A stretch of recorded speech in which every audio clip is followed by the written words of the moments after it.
I'm Kristen, and today we're talking about mistakes that beginner campers make. So I've basically gone from someone who had no experience to someone who actually takes women on trips for the first time where they're camping, backpacking, hiking. It's definitely become a deep love of mine, and I want to share with you today because I know a lot of people are very interested in starting to do the whole camping and backpacking thing. I just want to share how you can do it safely, more effectively, and just have a better time without having to stress. Mistake number one is picking the wrong spot for your tent. For the most part, if you're in an established campsite, they're already going to have spots for you to put your tent, so that's not necessarily something you need to worry about in that case. It's always really obvious what the spot is.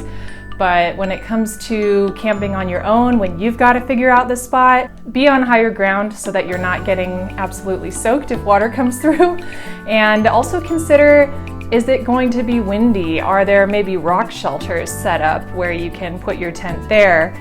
Is it very exposed where if you do happen to have crazy weather, you're going to get totally clobbered?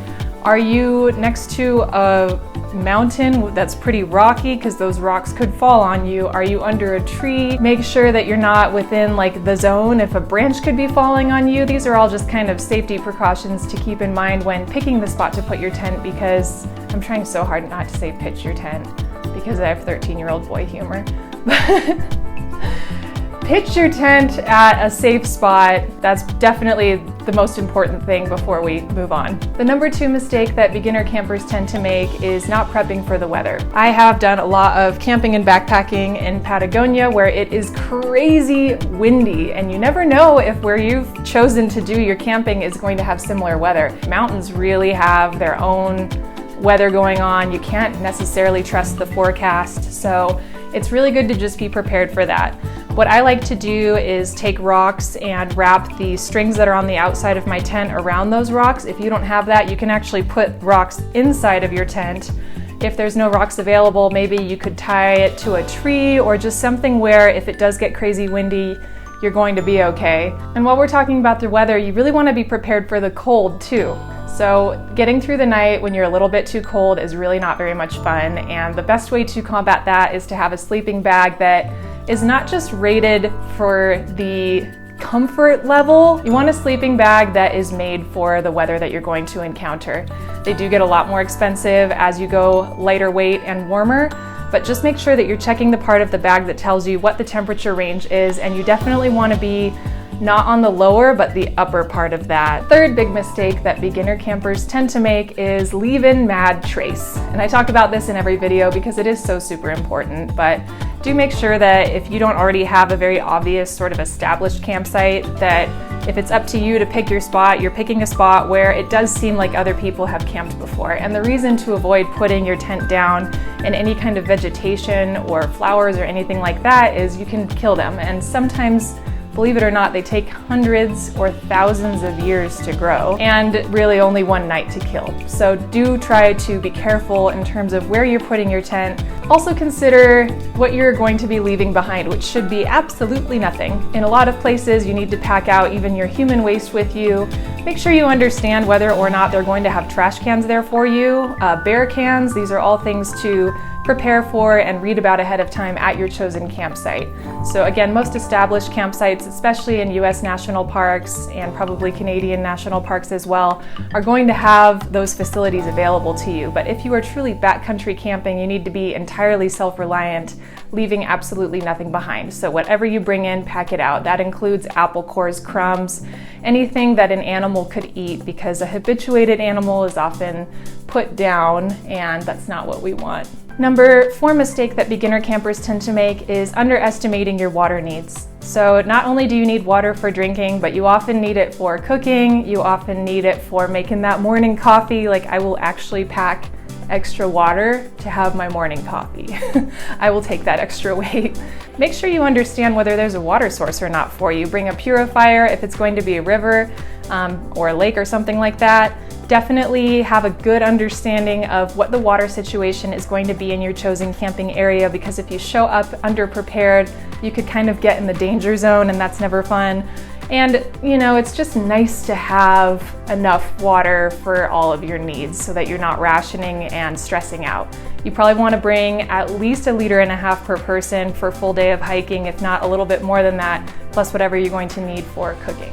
The number 5 mistake beginner campers tend to make is way overpacking, or worse, underpacking. There's not that much you actually need to successfully camp. You need a tent, a sleeping bag, ideally a sleeping mat, one that is actually comfortable, and I just learned this over the years that it is worth investing in an actually comfortable one. I have an inflatable pillow that I absolutely love and adore, even after years of just trying to like bunch up my jacket and make that my pillow. No, it is worth it. It is worth it to get the blow-up pillow. When I say underpacking, what I really mean here is not bringing gear that's going to be suitable for the weather situation. You don't want to have not enough tent stakes or wrong parts of the tent. So that brings me to the number 6 mistake that beginner campers make, is not checking your gear before you go, or not knowing how to use it once you're there. So you definitely want to understand how to set up your tent. And they're getting easier and easier with the way that they're made these days. They're pretty intuitive, but if it's your first time ever camping, you'll at least want whoever you're borrowing from or whoever you're buying from to show you how to set the tent up before you get out there. Also, if you're borrowing the tent, make sure that it has all of its parts before you get out there, because this is your shelter and you want it to work. It's also worth checking if there are any major tears or anything like that, because then your waterproofness goes out the window. You might not really know until you're in the middle of a rainstorm if you've got a leaky tent, but if you can at least avoid any major calamities, check your gear before you go. That goes double for the air mattress, because I have had to wake up in the middle of the night and repump my air mattress before because it had a leak in it. So you can test that a couple days ahead of time so that you leave yourself time to obtain a new one before you go. But just making sure that you have the gear you need. Bear cans are really important in many of the mountain ranges in the US and Canada. Make sure that you have one of those. Make sure that you have ample fuel and that you know how to use your camp stove. Make sure that you have a water purifier if the camp is not going to be providing purified water. These are all things to really consider ahead of time so that you are truly prepared for your trip. I do also have a video on car camping where I talk about the best food that you can bring and how to prepare for something like that if it's more of a drive-up situation. So you can check that video out after this one. I also have a checklist for you, and that has everything you need to bring for a backpacking trip.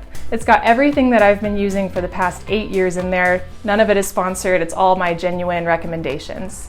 So I really hope this video helped you to hopefully not make some big mistakes that beginner campers tend to make. And if there's any that you can think of, let me know in the comments below.